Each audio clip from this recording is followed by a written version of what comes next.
Okay, so yeah, hello everyone. So I'm happy that we met after some time, like these four of us, and today we should talk about like personal finance management or like how to manage our finances better, and maybe Sharon will be talking to us about this, but maybe Gift can say something at the beginning, like or we can say how we are in these days.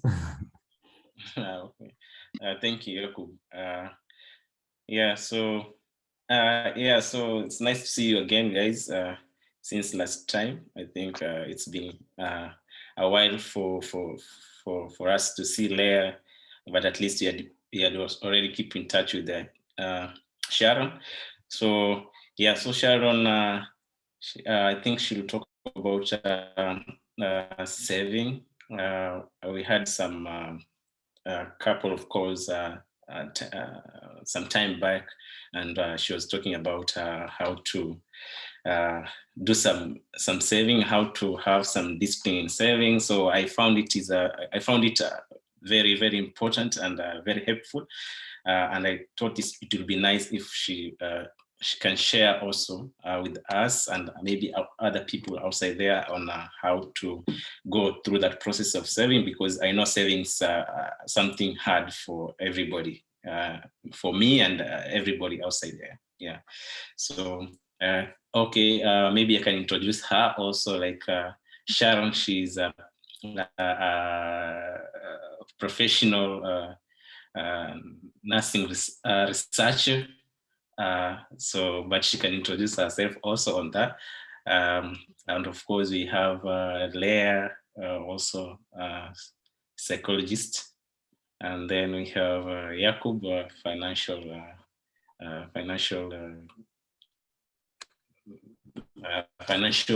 expert and also project management. Yeah. Okay. So welcome, guys. Thank Hi. you. So I don't know how to start. Maybe Sharon, can you share something? We lost Leah, but I hope she will come back. That's okay. So basically what you just said that bit, I'm just a research nurse, and let's say I've also taken interest in all matters finances. But I think I should start with a disclaimer that I'm not a financial advisor in any way. I'm just None of us. sharing the experience. Yeah, it's just sharing our experience, like how it's been for you and for everyone else. So I don't know. I think maybe we'll start from getting your views, how you guys have been doing it. Before I say how I've been doing it and how it has worked for me. So I think we can get your different experiences, how it's been on matters of money and especially budgeting on a month-to-month basis. I don't know how you guys have been doing it. Jakub, can go first. Okay, yeah. So for me, it's well, it's a great interest, but it's a huge challenge. So yeah, I mean, I try to maybe at the beginning of month or when I get some salary or something, I try to send some money like to some, like I have some automated saving accounts where I basically every purchase I make, it's being rounded up to like €5, it's like 500 bob. And so the rest, let's say if I buy something for 350 bob, so 150 bob it gets into my like saving account.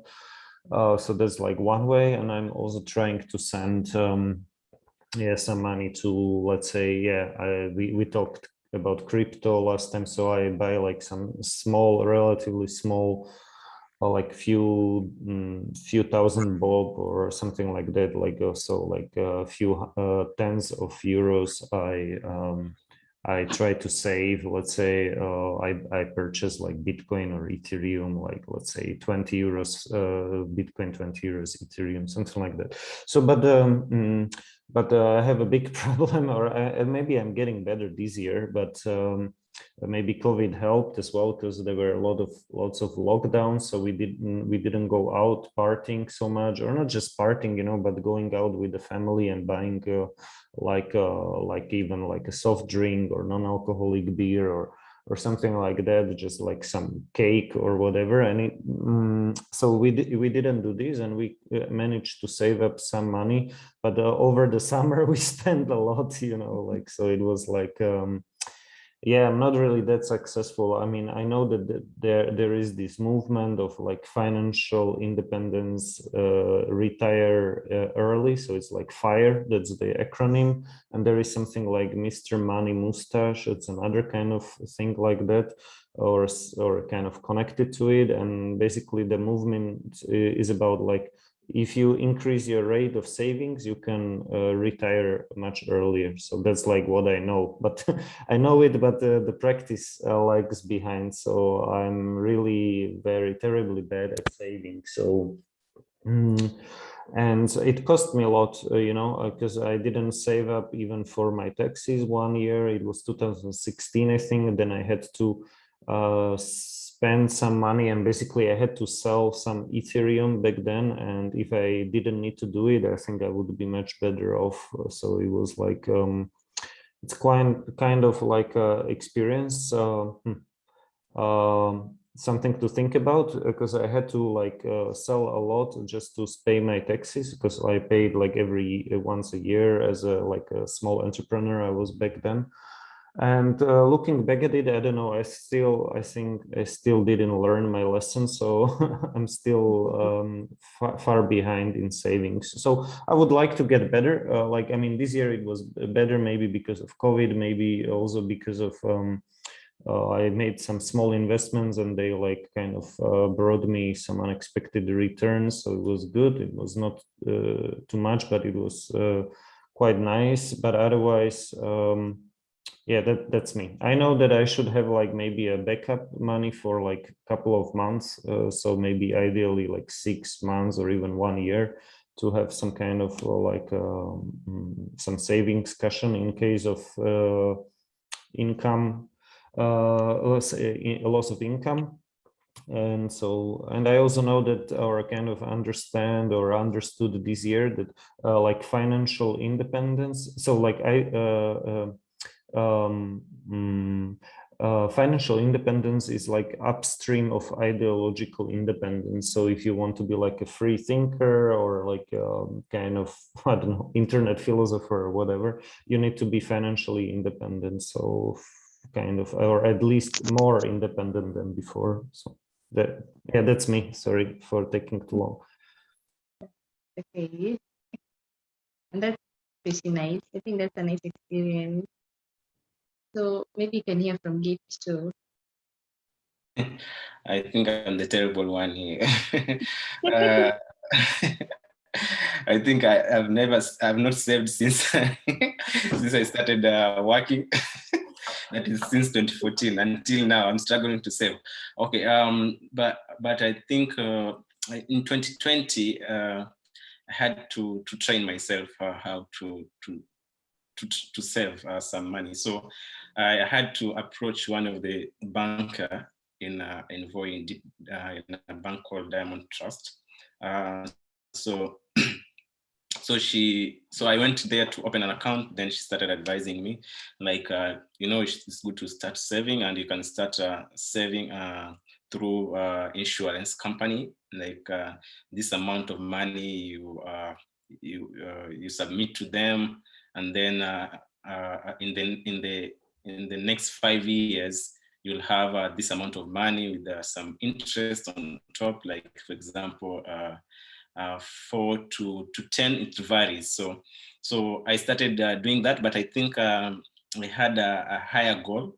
So it reached a time where like it was not successful, because due to some financial cash flow, the cash flow, it was not good at some point because of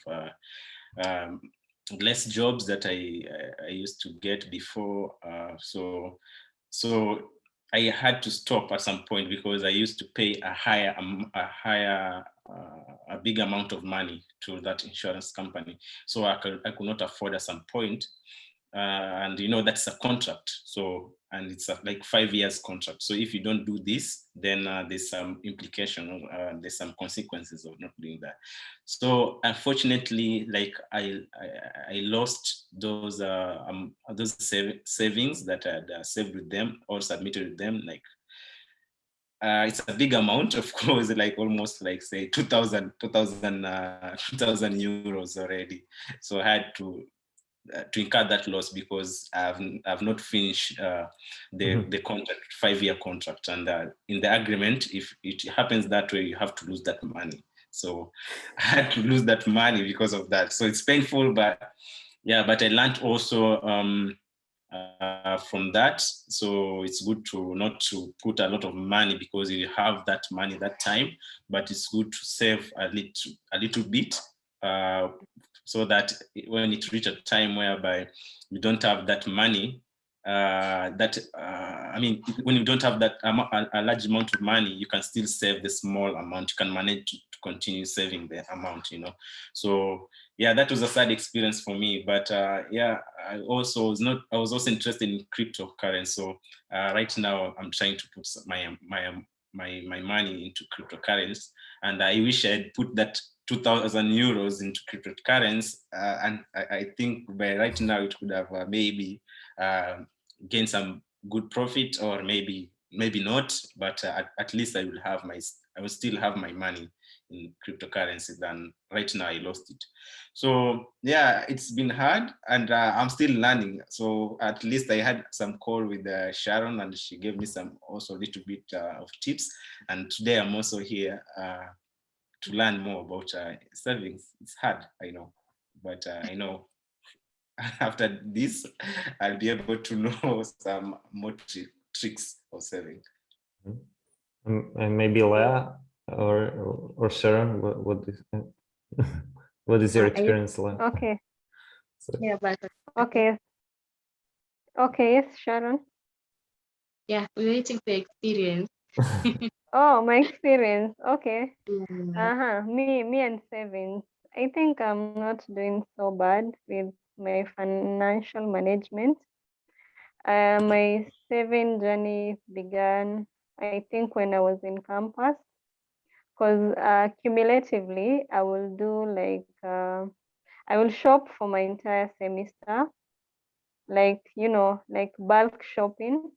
So in between the month, the only expenditure I'll have running will be for maybe groceries and, junk, a little snacks for me. So I think that's where my saving journey began. All through campus, when I started working with Cloud Factory, I used to save, though by then I wasn't saving in like really, like having a savings account. So I used to deposit my money with M-Pesa, locks and saving. That's how I began to develop my discipline, and I think that has graduated all along up to date. I still save, though I still have bigger ambitions of saving with money market funds and SACCO, but my faith with the third parties has not really like grown. But okay, or maybe I haven't met someone who really can explain to me, because I really don't wanna risk right now. I rather put my money in my bank, and I know I have quite some saving. Though I learned that currently I have an outstanding loan for health, which we are given in campus. So at the moment, I think I don't need to save. At the moment, I need to clear that loan, which is which is the plan I'm having right now, since I got employed. And afterwards, then I can think about saving. But so far, I can say how I manage my expenses for the house is I have an app called Money Manager. So for this app, it has the expense and income. So let's say for income, that where let's say maybe I get an allowance out of a meeting, those are my income streams plus my salary, and then there's an expense category where I put all my expenditures, including M-Pesa transaction account, transport. So at the end of the month, I'm able to review my utilities, my utilities and my income. So at least it gives me a rough idea, though I won't say that is the okay. I won't say I'm the best, but at least I try to my capacity. Okay. Yeah, so that has been my saving journey. Okay, that's really interesting. And it's so nice Yeah. to hear your experiences. So maybe I can talk personally. I think I used to be the worst at managing my money. And Mm-hmm. yeah, the times that you know you have money, but at the end of the day you can't, or at the end of the month, you can't really account for where the money went. Like it's mid-month, you have no money, and then you wonder, like, I just had money the other day. So I think that's where my journey started from. And I used to go back. I like documenting as much as there's the app that you talk about. I like doing it manually. That way I feel I can account for everything that I use. And for the few tricks that I use, I get most of them from the books I read, because I love reading financial books, such kind of books. And for the past, let's say, 2 years, I've been using some little tricks, which I feel they have been really helpful for me. And so one of the things that I use is to divide my money. So let's say if someone is employed, and at the end of the month, you're having a certain amount of money, 50,000, 100,000, or whatever money. I think it's kind of easier to manage that. Or even if someone is self-employed, you can roughly estimate at the end of the month, like how much you have, and then you can work from there.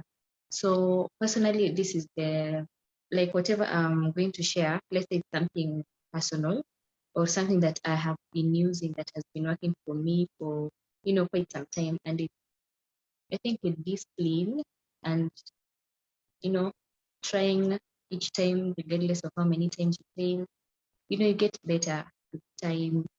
So, sorry, I wrote something down, so you'll see me looking down every time.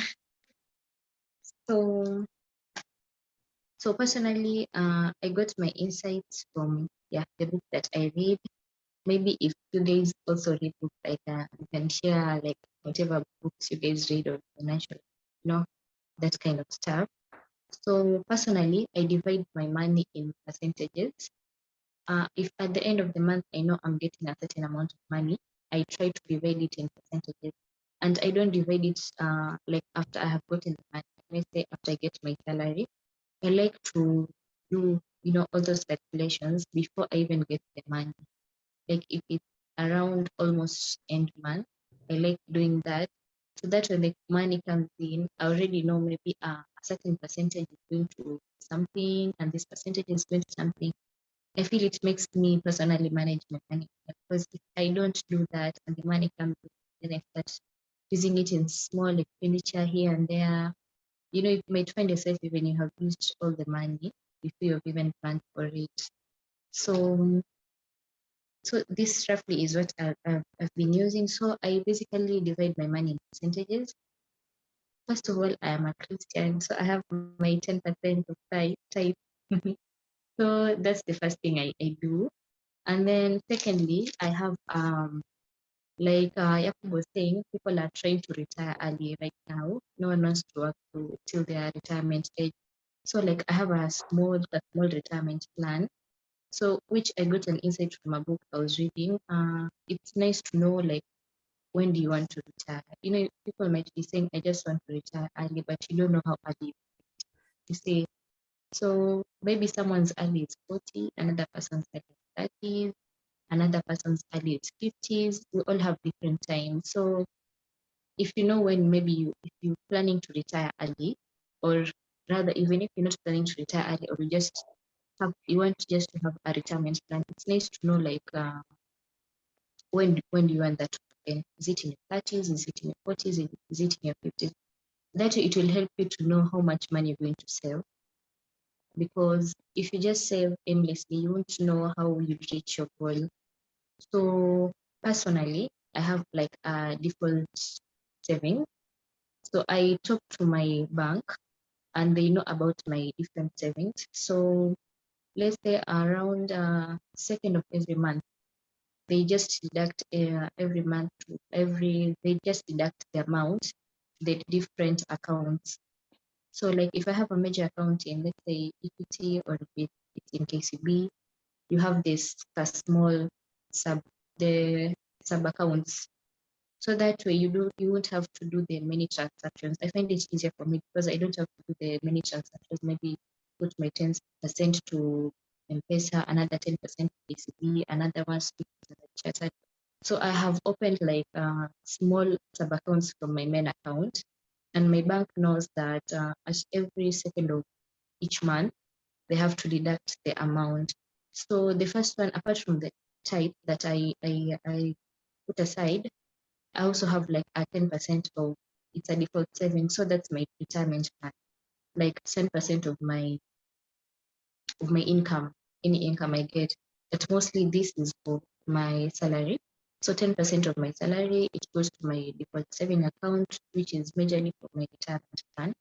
So I find it easy when I do that, like when the bank just, attach it from there directly, instead of me doing all the transactions, because sometimes we feel like, this month I'm in a peak, don't have money, let me use this money at least to do something else.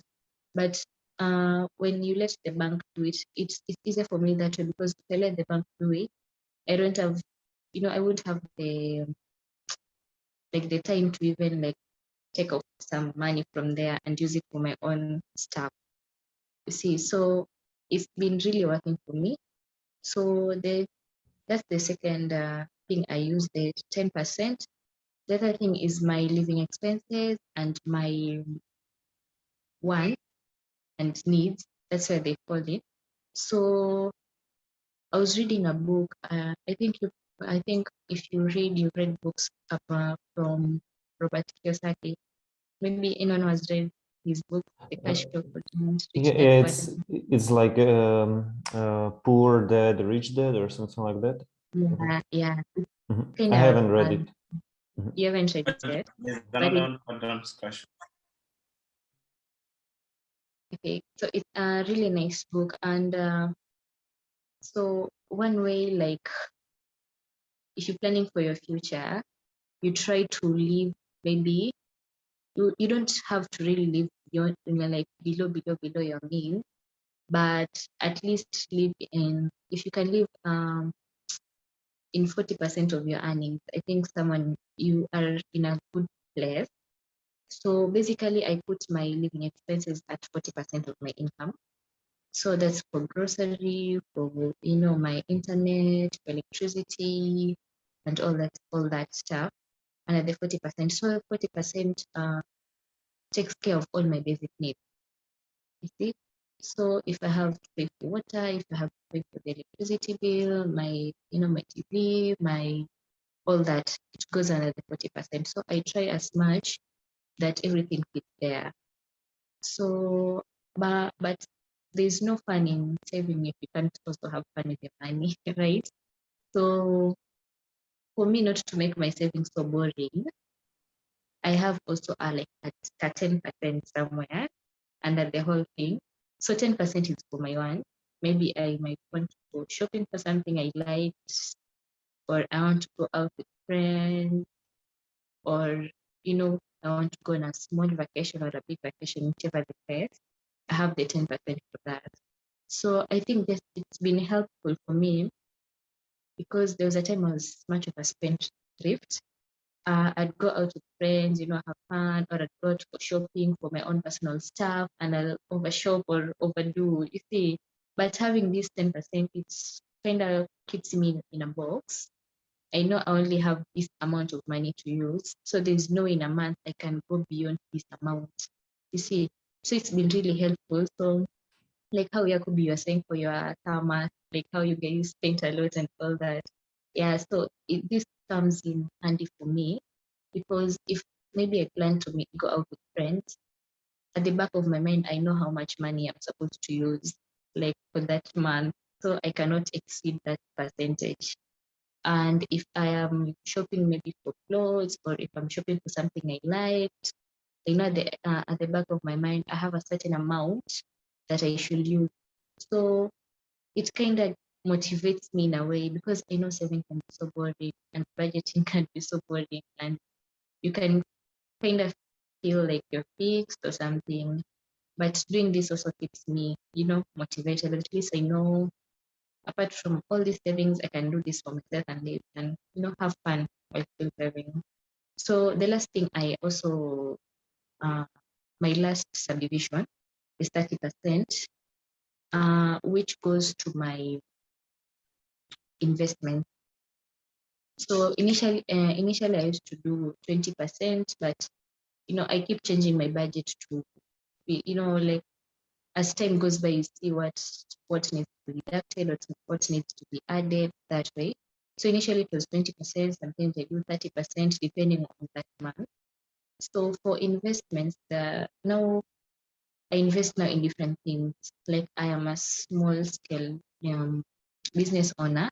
So some of the money goes to my business. And then if I'm trading the cryptos, this is where I get my money to trade, and as in to buy my cryptos, like from my investment pot. You see, and then it's kind of interesting. It also puts my, investment can be risky, and yeah, some have high risk, others have low risk. So so having this 30% amaka 20% for my investment, it's helpful that I know, even if I might invest in something that is of higher risk and maybe the returns are good, but if it's a higher risk, the chances you might even lose your money, like whatever, or like from gift experience, you can lose your money. So if I have this, like if it's either 20% or 30% to that month, I know even if I lose my money trying to invest, at least I'm sorted. I haven't lost everything. Like I'll be able to pay my rent, I'll be able to eat the whole month, I'll be able to do different things. At the same time, I'm trying to invest, taking all the risk. So it's been really helpful. So in my investment, like a small portfolio, before I invest in anything, I make sure that I understand it. Like you do your due diligence very well. Like before you even invest in anything, I know maybe you can have people who influence us to do something. People can influence you to invest in something, maybe in the market funds or maybe forex or shares or in any way. But I've also lost money before from my investment. And one thing that I really, really learned was to, to do my due diligence. I have to really understand something before I invest in it, because sometimes someone might be explaining something to you and it will be so fine, thinking about all that, profit will be gaining from an investment. But the moment you do your due diligence early enough and, research on whatever you're going to invest in, it kind of helps. So basically that has been my journey, and so far it's been good. I've been able to manage my money and manage my money. At the same time, I don't feel left out in anything. I still have fun a little bit here and there. I'm also able to invest here and there, and I'm also able to, with my upkeep. So I don't know, your inputs are welcome. I feel I've talked so much. Great, great. I want to also just say hi to Lucia. She joined later here. So just like we are talking about our experiences with saving and financial management. So we started, me and Gift, we shared, and then Leah and Sharon. So, and at least me, I thought like, okay, I'm a real beginner compared to Sharon. So, and Leah. So I don't know, I'm not gonna speak on behalf of Gift, but yeah, a lot to learn. So maybe just like at the beginning, I think we still, Lucia, if you want to say hi, you can, but I guess we give you some moments, but if you want to contribute with your personal experience with sharing, with saving, sorry, you can. But hi. Hi, Jacob. Yeah. So I can just continue listening for now. Okay, cool, great. So yeah. I mean, I maybe I can just repeat. So if I understood you well. So okay, so you start with tithing. So that means 10% of your income, like at the beginning of the month, you give to your church, right? Something like that. So okay, I also tried or experimented with these. Okay, it was like kind of I tried to donate it to charity. Okay, so not to my church, but it's kind of the same principle of tithing. But then actually I realized I did it. I still do it, but not like every month. Maybe I do it like here and there. But I'm not trying to be so yeah, like not trying to hit 10% or something, because I realized that first I need to pay down my debts or something, you know, like maybe then I will be more free to donate more or something like that. But I still do it here and there. So, but that's a great idea. So yeah, to start, I think it gives you a good kind of discipline, and kind of I think it's a good first step. And then if I understood well, so then you have like 30% for your needs. So, or 40, sorry, 30, 40. Okay, for your needs. So it means like energy, rent, food, everything. Yeah, like I know. And then 10% for your wants. So like you divide the needs and wants. So now it would be like now you are at 60%, and 40% you try to save, or 30%. Okay, 10% goes to your retirement. Okay, that was the second step I missed. So 10% goes to your retirement. So you are at 20, 40% for your needs. So that's 60, 10% for your wants, and 30% for investments, right? Yeah. Oh, cool. That sounds really good. So it's like yeah. So you are like you are like a pro, or like a university of saving, and I'm like a kindergarten, like a kindergarten of saving. Yeah. Maybe I'm not still born yet. I think I'm still in play group myself. No, it is actually doing great. That's how someone actually starts. I was so bad at this, but you know, when you make those bad decisions and then you just sit yourself down and you're like, now what are you even doing? So it just changes your, you know, perspective. Plus, I feel like someone should, you know, do it according to how they manage their money. Because like for Leah, she said she's servicing her, you know, her what is it, health. So personally, how I had to, you know, service my student loans, I took my first year after school when I was working. I like dedicated all my money to that. So it's like I was just living on 30% of my income, and then the rest I was paying my loan. So for me, okay, it wasn't that big because I was able to clear it, I think, in around 5 months. Doing that, I had to like sacrifice that, you know, live on a very small percentage of my income, and then, you know, the rest, you know, pay my student loans. And it was working, but I feel like since we have different experiences, maybe some people have families, or like how Ula is servicing her loan, or, you know, everyone has their own expenditures, special expenditures. So I feel maybe you can, you know, sit down, see how you work around your percentages, because I also sat down and this is how I found it was working for me. Because before I was having 20% for my one and 20% for my investments, but I was feeling you know, spending so much on my ones and less on my investments, because by then I needed more cash on my investment.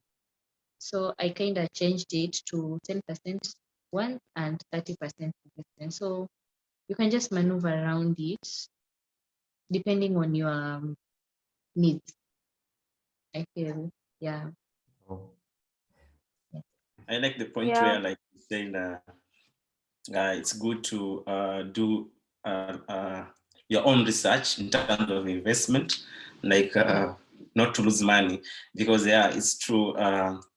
Yeah, in terms of what I lost, it was I didn't do any research. It was like a convince that lady wanted also to get some commission out of that insurance. So it was like, gift, you can save this, but in the beginning I had, it was like I'll get like 10% say interest at the per annum. So after some time, I decided to call the insurance company by myself and ask. So they told me like like you can get the minimum you can get 4% interest, So I was like, I thought it was 10%, So it's because I didn't do my own research, and then I came to realize it's not 4%, and then also I started putting a lot of money. Because I was so ambitious or something, like in the next 5 years, I have millions of money because I've started saving this amount of money. But I didn't consider like it to reach a point where maybe I not managed to save due to maybe I lost a job or something like that. So it's good to also consider that, like, you should not put a lot of your money in savings or, for example, in investment, and then you reach a point whereby you lose your investment or your saving because you cannot afford, And that's more also the research also works on also in cryptocurrency. I can say also in cryptocurrency, there's a lot of noise. There's these different coins, this crypto, So if you don't do your own research, you might find yourself like going with wave, like you're putting this your money into this coin or into this into this cryptocurrency coin, and then you come to realize maybe it was not worth it. So it's good to, before you do investment, it's good to do a lot of research, your own research, and try to compare with what you're being told by your friend or something, or you get somebody who is good, who is into crypto, or who is into that investment, or that type of investment, to advise you more on that, and at the same time you do your own research so that you don't end up losing the investment. But that's very important for me. Yeah, Gift, I think what you're talking about, this insurance, it's like life insurance or something like that with some savings. I'm not sure. I had a similar product, but the fees are very high. So you keep every year by year, you keep adding their money. But at the end, you realize you actually didn't, there was almost no return, okay, maybe, and then I canceled it. I mean, I have another product, but it's just life insurance without savings. And I try, and my wife has a similar product, and she just wants to get it canceled, but she didn't have time for it. And the problem with this product is that it's not liquid. So it's like illiquid, meaning you have to wait maybe like a couple of weeks until they pay you those money and stuff like that. So, but of course, I mean, it's good to have a broad portfolio, and as Gift says, to do your due diligence, and also as Sharon said, and to I mean, to kind of don't put all your eggs into one basket.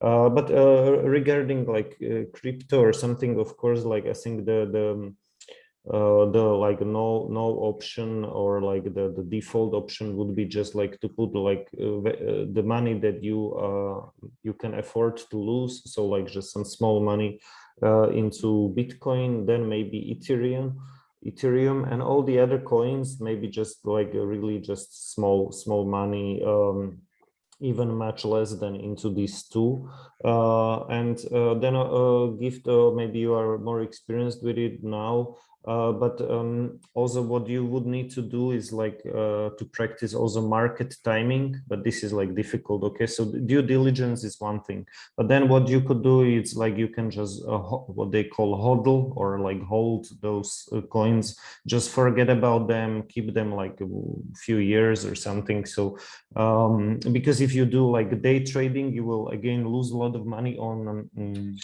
on fees and also on FOMO. So it's like fear of missing out. So it's called FOMO, you know, and it's a lot of stress and it's kind of like an addiction. So maybe also Leah, she was talking about, we were having our talk some time ago, a few weeks ago, was about addictions. So maybe this ties well to what Sharon says, like maybe first it's good to work on your addictions, like, or decrease your wants. So it's also a note for myself to cut on some some bad habits I have. I'm trying to cut still, but I think it's getting better. But the idea here is that it's easier to cut your spending than to increase your earning. And even if you increase your earning, but if you you know, if it's like hedonic adaptation, so many people, they, even if they like get rich, like they earn a lot of money, but then they even spend even more than they earn. So at the end, they might even end up broke even after a couple of years of high income, I don't know, positions or something. So yeah, it really ties well with what Leah was saying, with how to kind of try to cut or decrease your addictions or fight with your addictions. And then maybe like what Sharon was saying with the saving, I like your strategy. So I don't know, but maybe Leah has some ideas around that addiction part or saving. Okay. Yes, I agree with you. Financial journey is same as working on addiction as well, because you know this journey is different on everyone. Like the way Sharon said, my expenditure might not be similar to Gift, might not be similar to Shimek and everyone else.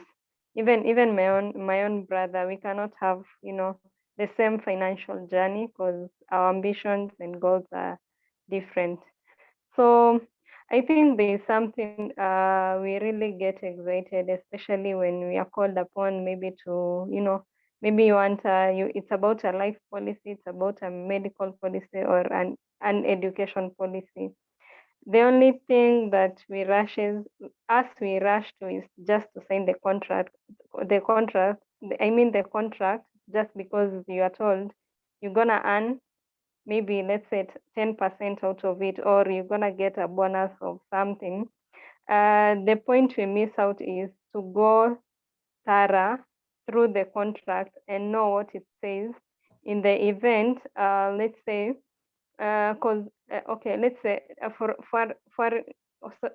an instance, I've heard of health policies where most of insurance company, you know, like, you know, they, let's say you insured yourself against a disease, maybe it's diabetic, but in the event where, let's say, you get a disease, I mean, you get to get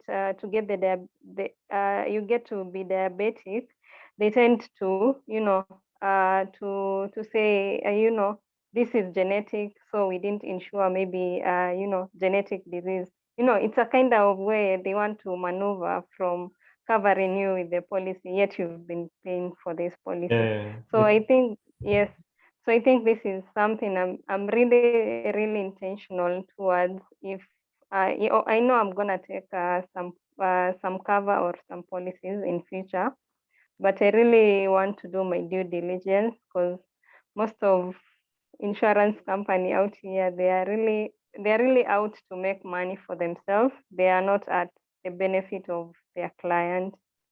Yeah. So yes, I think just the same way Shimek said, finance and addiction, it's one thing. It's all about our habits. So it really takes time to break a habit, but if you manage to maintain the frequency within, they say within 21 days, I mean, you can overcome the bad habits. Even though we are not all equal, and sometimes they say logic doesn't work, because sometimes they say, I want to wake up at 6, but you find yourself, yes, Monday you'll wake up at 6, Wednesday you'll wake up at 6, but Friday you'll wake up at 10 p.m. Now you see, So I just say we live a day at a time, because sometimes we fail, sometimes we win. So just don't be hard. Don't be hard on yourself. Mm. But I also say, because we are told, okay, it's a okay. I don't know if it's a thing with you, Shimek, from outside, but I know it's a thing in Kenya where we are told, save for tomorrow. But I really, that statement nowadays doesn't make sense for me, because I'm not sure of my tomorrow, but I don't want to be ignorant. But okay, if I want something, to be honest, I'll save to buy that something. If I want to go out, sometimes, sometimes we are triggered to make bad decisions. But anyway, they say it's YOLO, you only live once. So YOLO. yeah, sometimes, Jimiolo. yes, YOLO. Yeah, okay. So I know.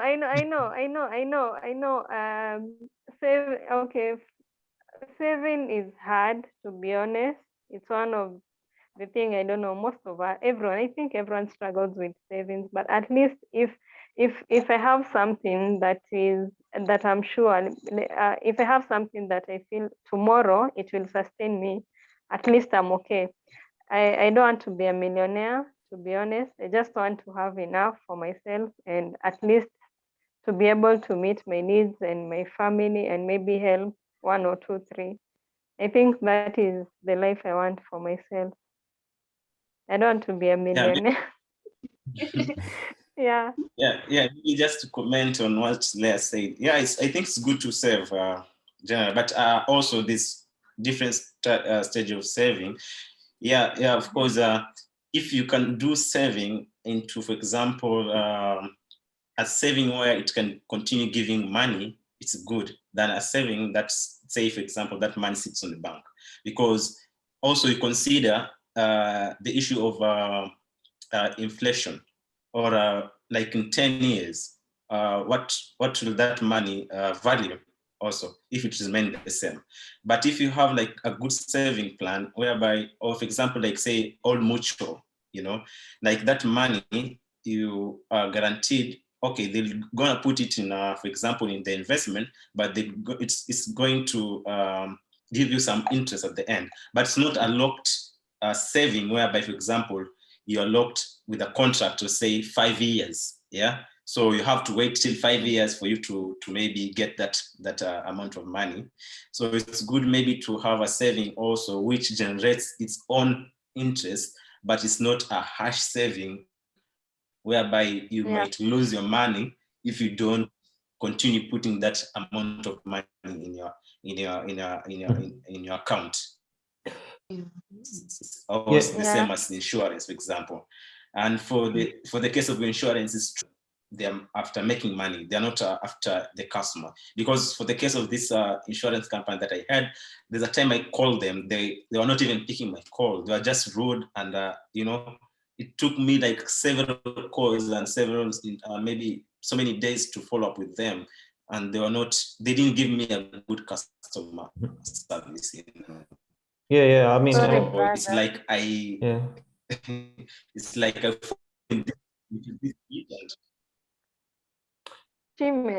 yeah, no, sorry. It froze a bit, but sorry, Gift. Yeah, I was also saying that I had similar experience. I ended up with a dilapidated disc, or I don't know how you call it in English, but I ended up in a hospital for a week, and I thought that my extra insurance, something like, like this life insurance kind of also for these kind of situations, I think I will get at least some money from it, after this week. And they didn't pay me anything, and I tried, and contacting them, and they said because it wasn't an accident, so they are covering only accident. I should read my policy better. So, but on the other hand, I mean, it's good to have something like a life insurance, policy, but just really be ready to pay as little as possible. Don't bundle it with savings, like unbundle it. So keep your saving strategy separate. But personally, like, okay, I mean, it's also good to seek out advice or seek out some instruments where there is an alignment of incentives, meaning, like, for example, we are talking here as friends, you know, but the kind of our incentives, as far as I know, are aligned, meaning like I want, let's say, a Gift or Sharon or Lucia to succeed, and I want myself to succeed, you know, like it's like a win-win. So it means like, and I don't want to, for example, I'm not selling you some kind of product, like, I don't know, buy my insurance or something. So it's not like I want your money or vice versa, but it's like, you know, so this is called fiduciary duty in kind of legal terms or something. So because there are some advisors, and many financial advisors, they don't there is no requirement for them to have a financial to have a fiduciary duty, meaning like sometimes they sell you a product where there is the highest commission for them, you know, so they sell you a life insurance. Not because they're like your friend, they might be your friend from school or something, but they're not financially aligned with you. So it means like they're not like, if you are well off, doing well financially, they will be doing well financially. Sometimes there is like a misincentives, or these incentives are not aligned. So it's kind of like a general rule, like to look for advice,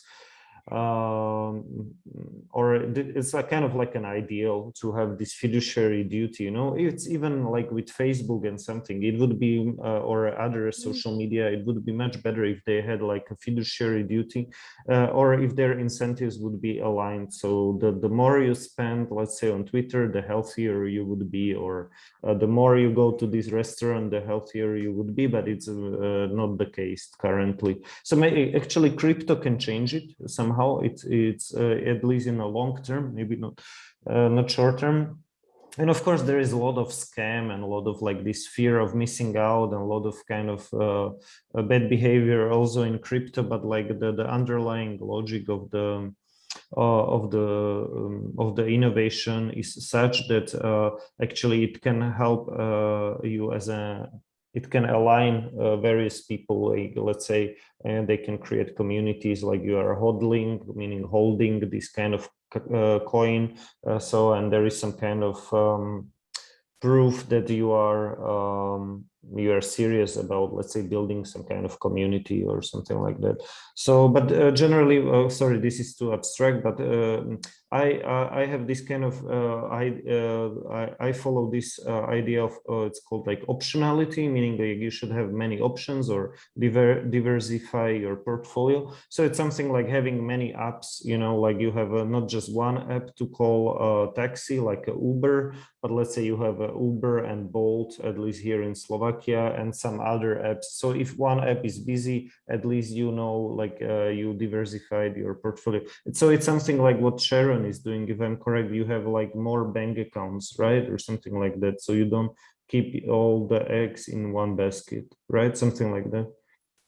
And for the retirement plan, like my default saving for the retirement plan, what I've seen work well, which I got advice from, you know, my bank, but also, you know, did a little research, is on compound interest. Like Gift has said, the inflation rate is high, and you don't want your money sitting at the back waiting for you at, you know, the next 20 years or the next 10 years.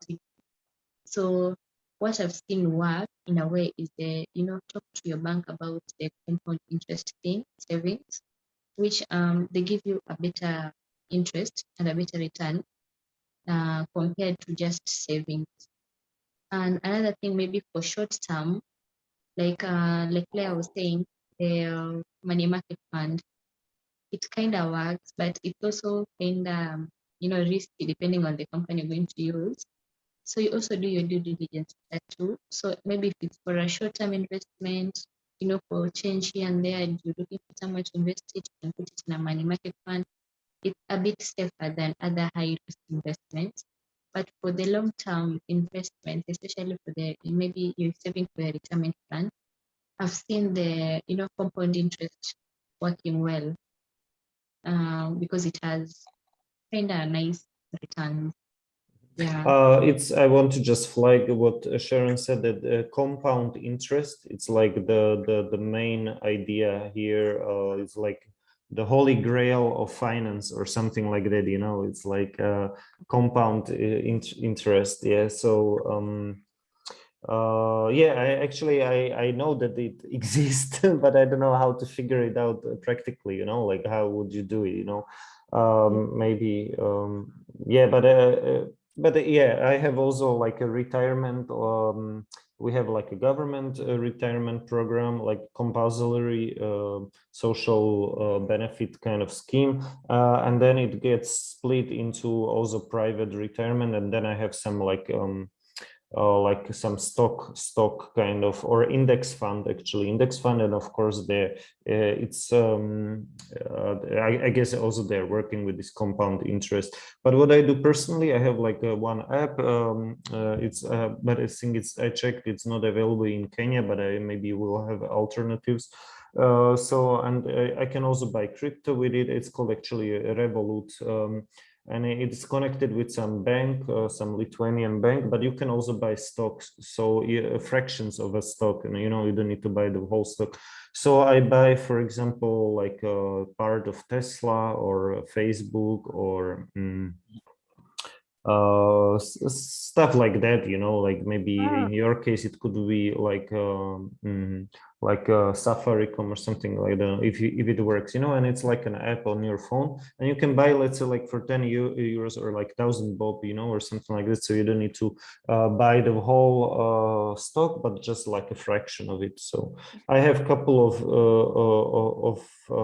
these kind of small investments. It's really small, it's not nothing big, but you can buy, and then you can track like those companies, like how they're doing. But actually, if I compare it to crypto, I think it's still underperforming, you know.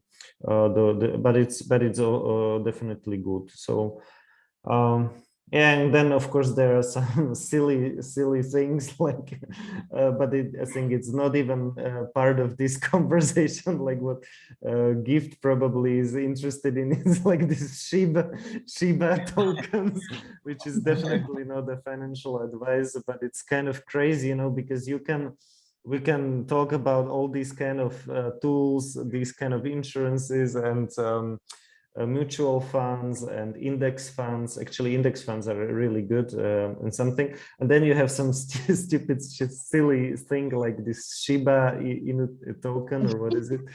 And it appreciates like a hell. So, but then of course it can also drop. So then some kid can earn much more than what we are talking here. So, but yeah, I bought it just for fun. You know, I wanted to be millionaire like in Shiba. So it was like, I think 4,000 bob.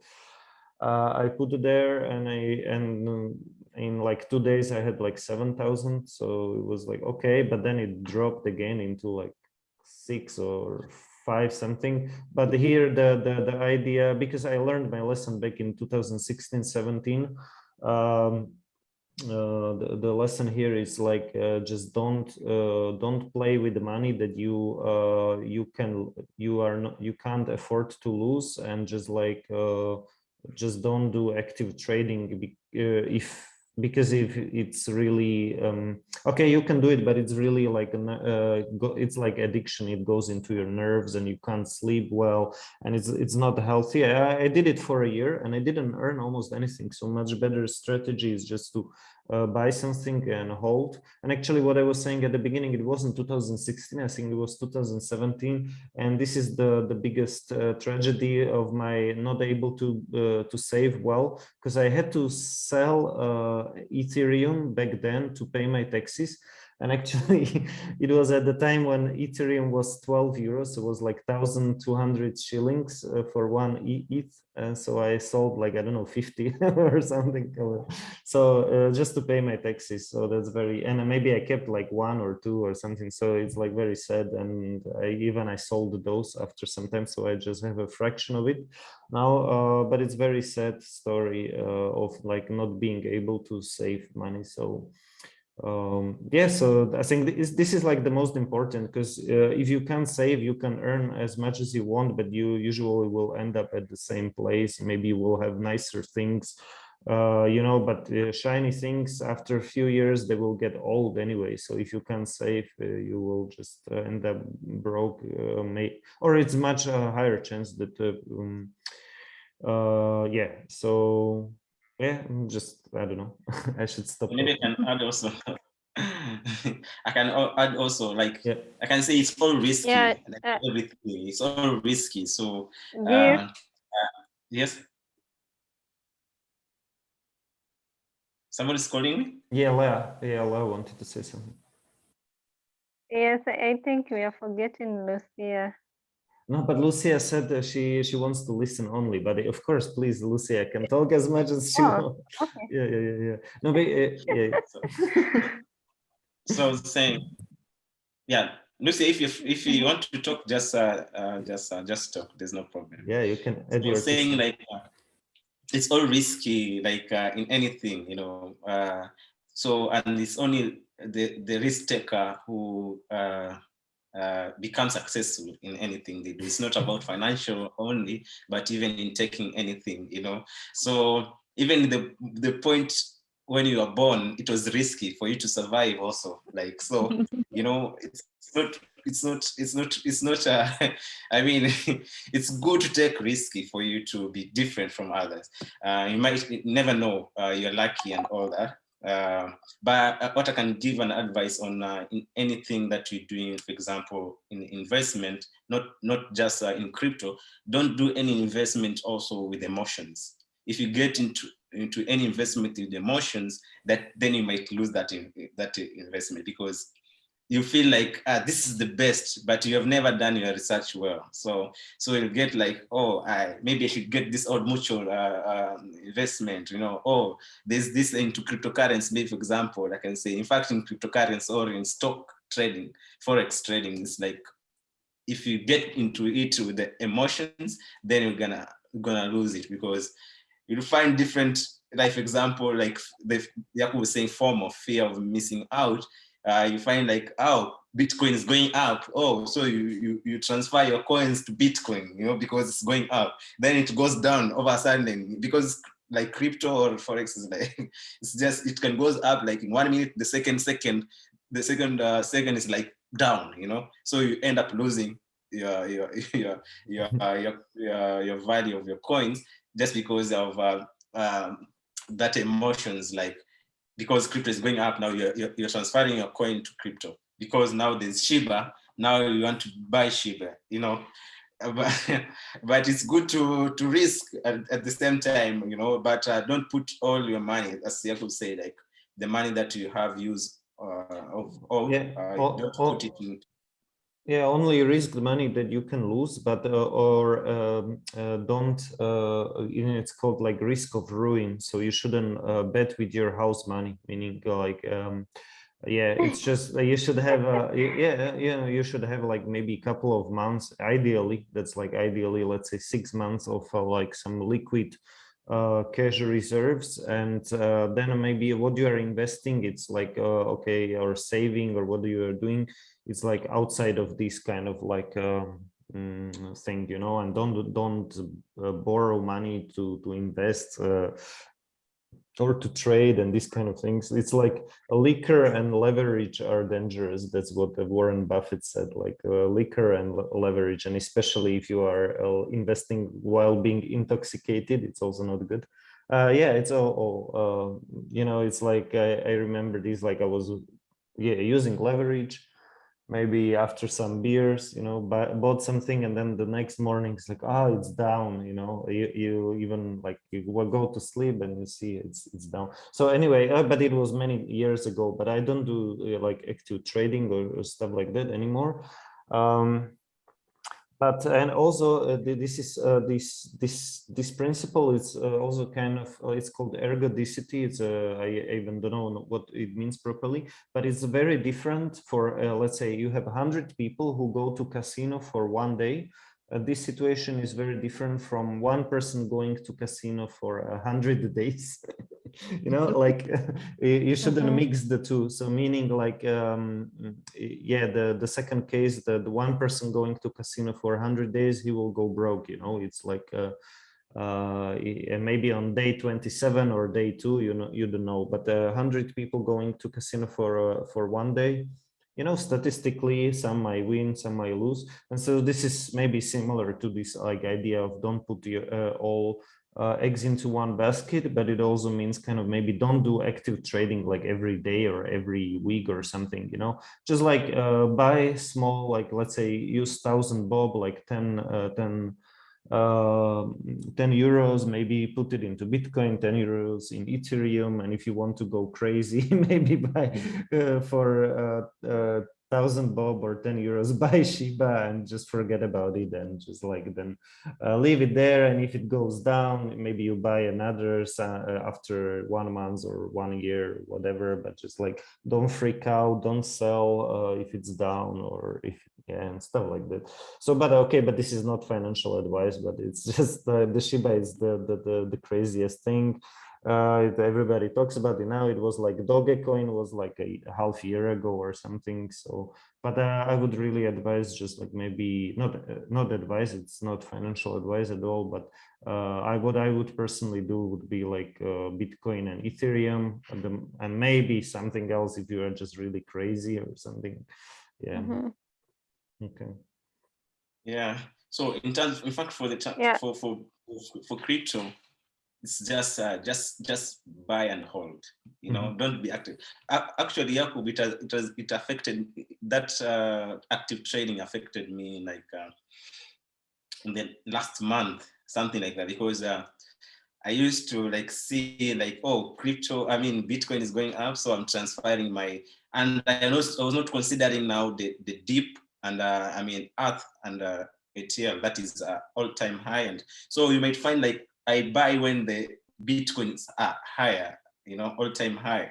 So when I transfer, for example, these coins from, for example, Ethereum to Bitcoin, then the moment it goes, so for example, if it was say 10,000, I bought it was 10,000. The moment it goes at 9,000, I don't have, I've lost the coin. I mean, not coins, but the value of those coins, you know. So I have to wait until it goes again from say 8,000 to 10,000. Maybe it might take even a whole month, you know, and then for it to go from 10,000 to maybe 11,000. So when I see now the profit of my coins, so you find like I'm losing, you know, and you find yourself like jumping from different coin, from this coin to this coin, because you feel like oh, this one is going up, and you're buying when it's at the on the higher side instead of buying when it's in the deep side, you know.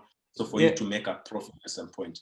Yeah, but the problem here is also that there are fees. So you will, if you do it very often, you pay a lot of fees. And also when these kind of things go up, okay, crypto is crazy, but when it goes up, it goes maybe up for, let's say 2 months. It's just an example. But if it's down like 2 years, you know, so it's not symmetrical. So you are set for 2 years and you are happy for 2 months. It's not optimal. So, but okay, but I don't want to keep you too long also, because it's like almost 11 your time here. So, but maybe we should get away from crypto back to saving something. Maybe as Sharon said, a bit more boring, only 10% for our wants and 40% for our needs and 30% savings and 10% retirement funds and 10% for tithing and church, right? If I'm correct. Yeah. There's a term like a meme in Kenya, where if you're conned in Kenya, they say it's wash, or if you lose your money.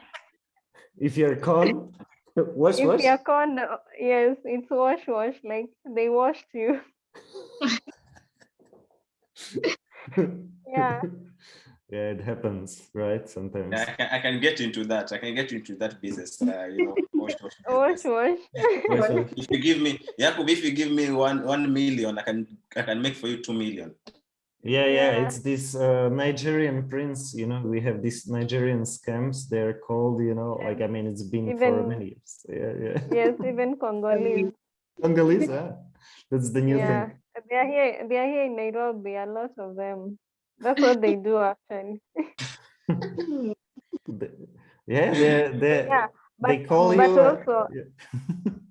oh yeah. They call you like, you know, they tell you bring 100K or 200K, then they multiply your money. But they leave you with I think printed fake money. So it's kind of like I think sorcery, Sorry? some sort of a thing. Because I Sorcery? don't know.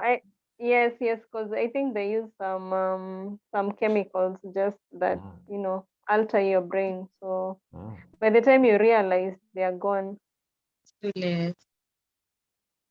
It's magic. Nairo- Wash. No, It's it's called not a Nairo. magic. It's yeah, they call it, I think it's a chemical, but I think Okay. it's a chemical that Yeah, maybe yeah. I don't know how do they spray or do they I don't know where they put it on the surface. So when you come into that contact, I think it makes your brain unconscious somehow. Like It's you're not crazy. able to think normal. Wow. but Yeah, it's Yeah, man. but I think yes, but I think another let me say another quote that has worked for me is if you can't afford something thrice, leave it alone. Walk away. Sister, walk. Yeah. Sister, walk. Yeah, I think that has worked. Sometimes it's not even for me, it's not about the percentages, but need. It's for me, it's need versus want. So if I can do without, then I just ignore. maybe Nice. Lucia can say something. I think she's quite full. I think she has listened a lot. Maybe she can say something. Yeah, yeah, I agree with all of you. Well, I'm just beginning in this. Yeah, so I can just keep listening for now. I haven't made an investment as yet. I'm still indecisive, but I'm sure with the knowledge that is being shared here, I can get it. But I think it's for me, it's not about being indecisive, but it's about taking that first step to investing and actually believing that you can do something that is your own. Yeah. And I think it requires a lot of patience because if you're greedy to be financially stable from the word go, when you start to invest, it will be like you're tricking yourself. Yeah. You joined late, but basically it was like Sharon was saying about her strategy in saving. So this is mostly about saving. Like this this talk, we just like fooled around with the gift about crypto, to talk about crypto because it's exciting, but actually we should start saving more. Basically, that's the yeah. So if you know how to, I mean, if you have some good advice, Lucia, you can say as well, if you want, of course. Oh, sorry. I thought it was about investment. I'm No. sorry. I was just, you know, we always talk this, this silly things, Just talk I about think it crypto is every good. time. and we should be stopped. We should be stopped. So you can talk No, more. you I shouldn't think stop. Yeah. mhm. Yeah, go ahead, Len. Lucia. Yes, Yes. I think we are all in the same space. I don't think we've really gotten to that point we can say, you know, oh, I have an investment, oh, I have some like 2M line in my account. But the journey begins now. Like if you decide, you know, I'm working towards, you know, saving some money for myself, that's where the financial journey begins. It does not wait until you have maybe, let's say you have an investment running or you have a business running for you to say that you're really managing your finance. Yeah. Yeah, And I also, totally agree with you. Yes, yeah, Sharon. So something else, something that's maybe kind of worked for me at first, when I was a bit indecisive or not ready to, take the first leap, I tried breaking down my goals. So I'm sure maybe right now you have a goal, maybe in the near future, not to do something. So I tried breaking down my goals. You all have goals. So I break them down. If it's a long-term goal, I break it down to be a short-term goal in such a way I find ways in which I can attain the goal on in everything that I do, maybe on a daily basis or on a weekly basis or a monthly basis, something that will bring me closer to my goal. You see, so that way, the only thing that maybe can bring you closer to your goal, maybe it's strategic saving and good investment. So you start with the small investments without the low risk. So I tried doing that, like moving step by step. So you find yourself even moving closer because I think we all invest because we want, a certain kind of future. We all have that dream we all have. So, those small, short-term goals that will take you closer to your, dream. I think maybe it might work. That's just my opinion. Yeah. Micro habits or small steps. Yeah. Yes, I actually totally agree with you, Sharon, and that has been a point where I'm at currently, Okay. trying to figure out what my main goal eventually is. So of course, everyone wants that financial freedom and that good life, but it's not entirely for me about that.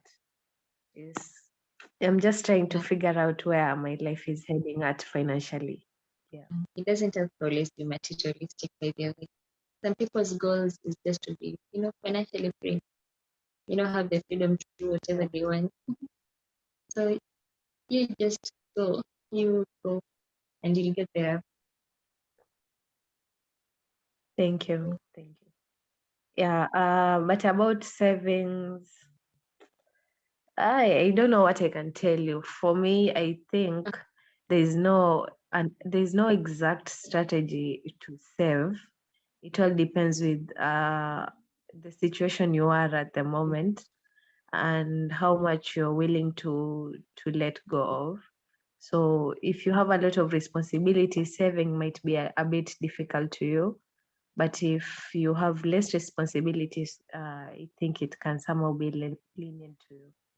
So for me, the first thing I do when I get an income, any form of income, it doesn't matter whether it is small or large, I just save a percentage of it. I just do it. But I think I've been trying it for I think a month now, and it has been working because I've realized when I wait until I get like a large amount of money, like I usually in the past I usually tell myself when I get this amount of money, then I'll save this percent.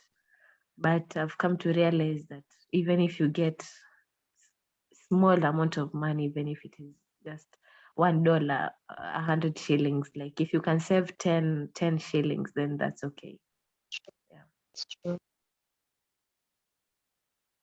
Yeah. Cool. So eventually, yeah. Sorry, I didn't want to. Sorry, I didn't want No to interrupt. problem. Go on, Lucia. No problem. Yeah, so I think it's easier for you like that. It's less of a burden when finally you are in the end month and you have all these responsibilities to tackle.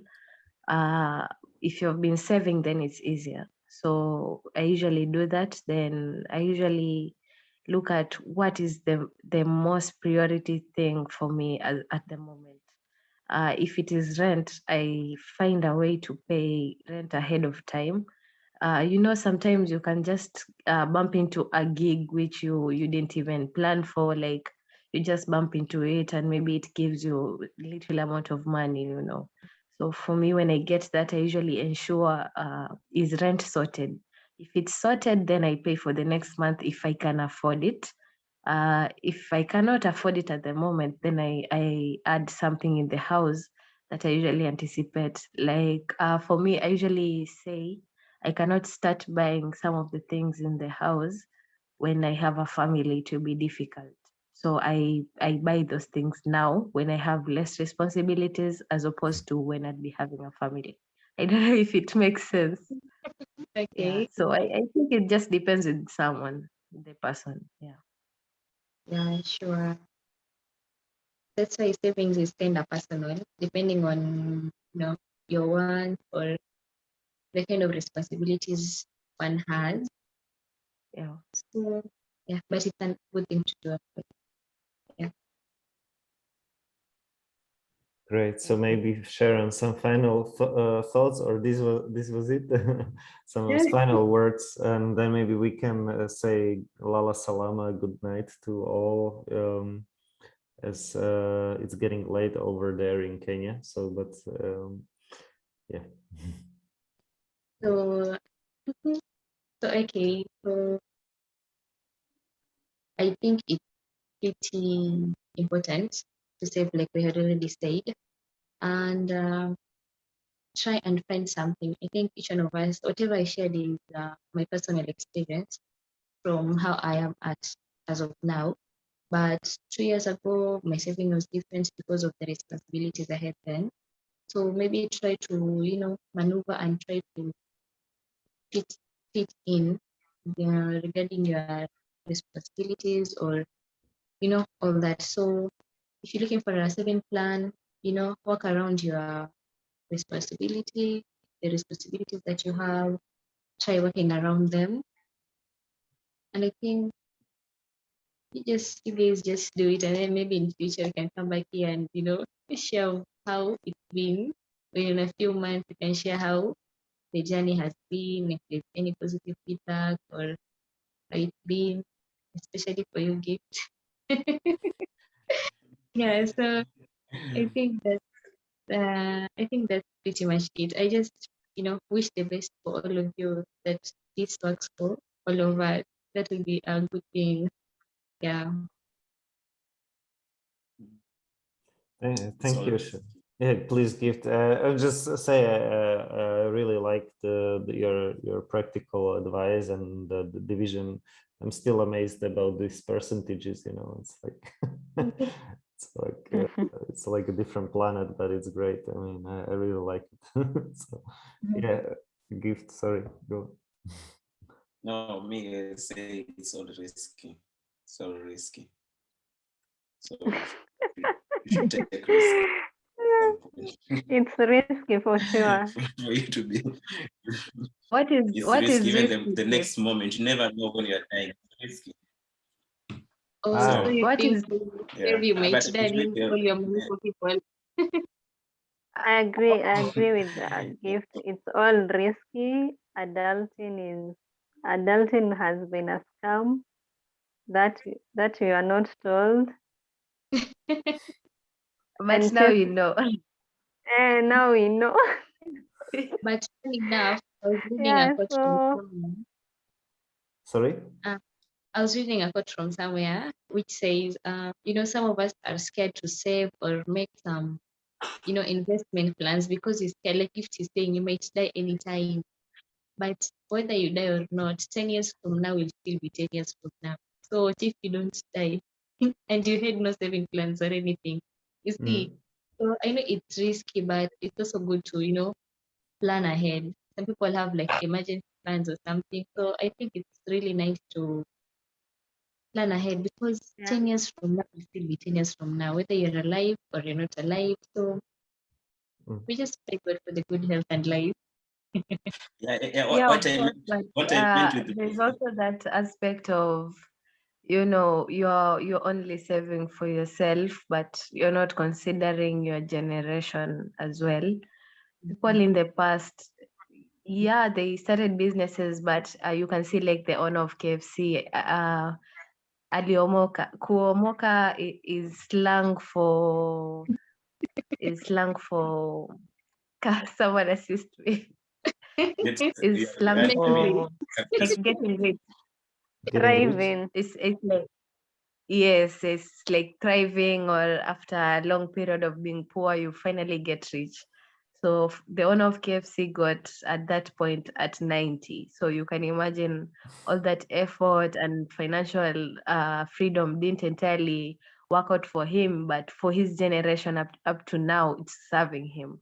So for me, when I'm saving, I'm not only thinking about myself, but I'm also thinking about my family. I'm also thinking about the generation to come. Do I want them to live the life that I lived? Like, they don't entirely have to struggle.